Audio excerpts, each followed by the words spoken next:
Hello, beautiful friends and book lovers. I hope that you're all doing well. I am here with my July wrap up. I read and listened to 5 books in the month of July, so I'm super excited to talk about all of those with you guys.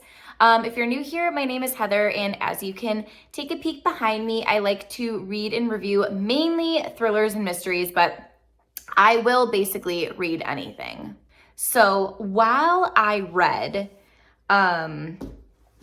5 books, which is pretty good for me. It was a good reading month in that sense, right?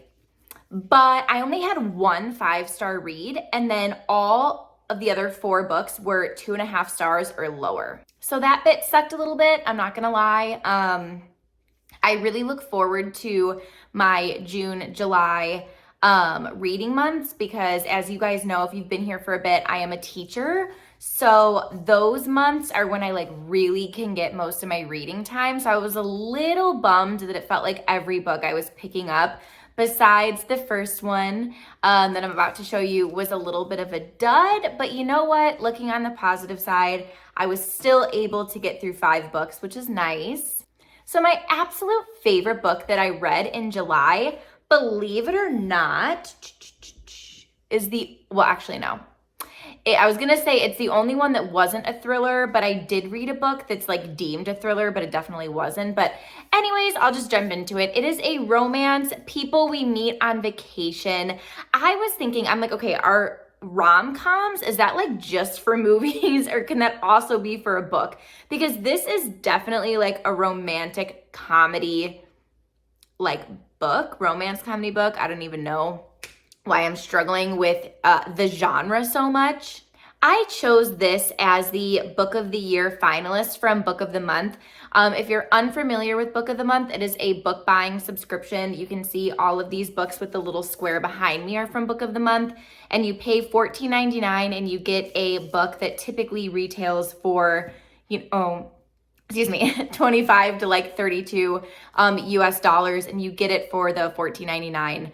And then you can choose up to 2 add-ons for $10. So you can get 3 hardcover books a month for a little over $30. So I don't always choose to purchase 3 books. It definitely depends on what the selection is. But last year I chose this as my Book of the Year finalist pick.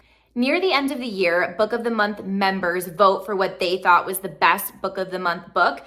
And then there are 5 books that are chosen as the top 5, and then they always choose a winner. This, as you can see, was a 2021 Book of the Year finalist. So I chose this because it was one of the very few that I hadn't read. So I got this book for free just because it was a Book of the Year finalist pick. And I knew this book was going to be good, right? It had been sitting on my shelf for 6 months at this point, and I had heard so many great things. People raved about this last year, and in my head I was I'm waiting until I'm on my summer break. I'm just waiting. I want to be on a vacation, so to speak, when I read this book. And I don't know, I'm just particular with things like that sometimes, but I'm glad I did, because most of this book was spent with me drinking a sangria after being in the sun all day, and it just felt like it was really nice and just meant to be read then. I will have my referral link for Book of the Month in the description box below, along with all of these books just linked. But this is basically a story about 2 best friends, and it goes from past and present point of views and all of their vacations together. And it's just it's such a good story, such a good romance, and there is not one part of this book I didn't like. I cannot recommend it highly enough. And I just had to do that collective sigh, because now we're getting into the other books that I read this month. And like I said, none of them besides that were a 5-star. So this has a full review and even a read with me. For it, I'll link it up here. The House Across the Lake by Riley Sager. I ended up giving this a 2.5 star because I loved 60% of the book, and then the ending was just shit. and the book went downhill and it was just ridiculous. But I'm not even gonna really waste my breath with this because I did film that whole review. And also, if you have this book and you wanna read it with me, that's also the video as well. I broke this up into 5 parts and like was reviewing as I read it.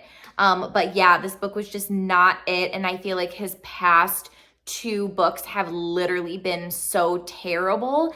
And that sucks because I love Home Before Dark and I loved Lock Every Door by him. And now I'm like, okay, this was his 5th book, I think. Or was it his 6th book? Final Girls, that other one I didn't like with the lies in it. Lock Every Door, Home Before Dark. No, this was his 6th book, Survive the Night.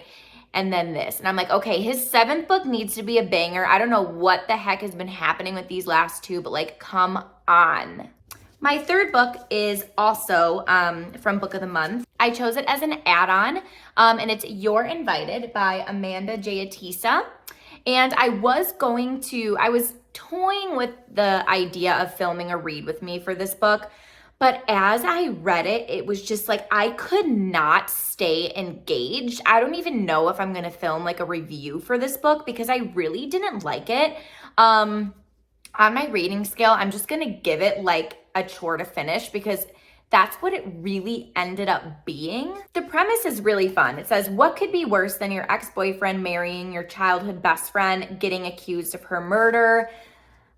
They're at this like lavish wedding, exactly what that synopsis just said. It's like best friend, ex-best friend marrying her ex-boyfriend, blah, blah, blah. But the book was just so redundant. It felt like it never, you know, when you're like on a bike and you're pedaling and you like get that momentum going finally, it feels like this book didn't ever get that. Like it never got that big momentum piece. And it just kind of like you're coasting.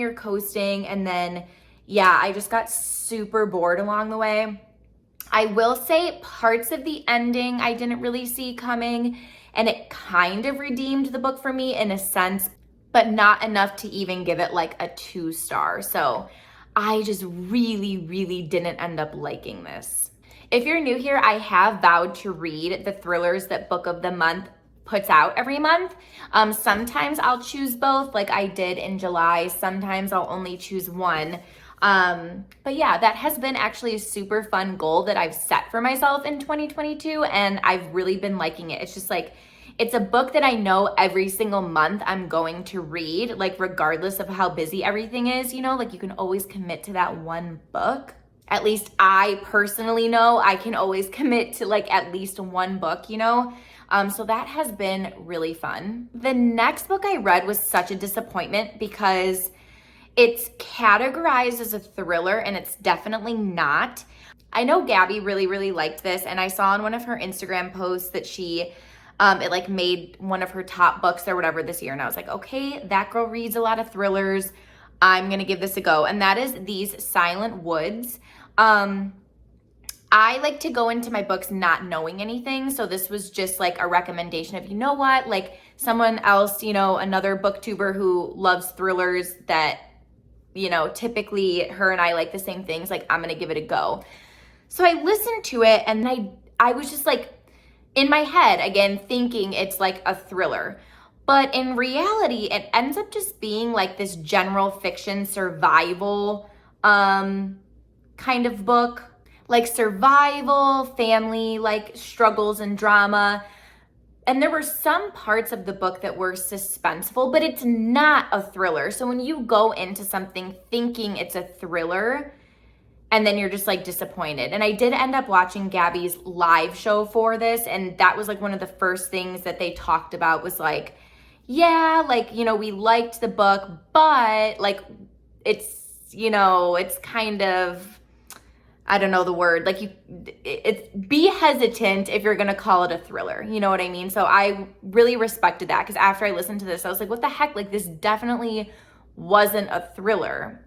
But I will agree in the sense that if you are just looking for like a general fiction, like survival kind of family dynamic book, like this family like living out in the wilderness is what I mean by survival, then I say you might enjoy it. But on the other hand, like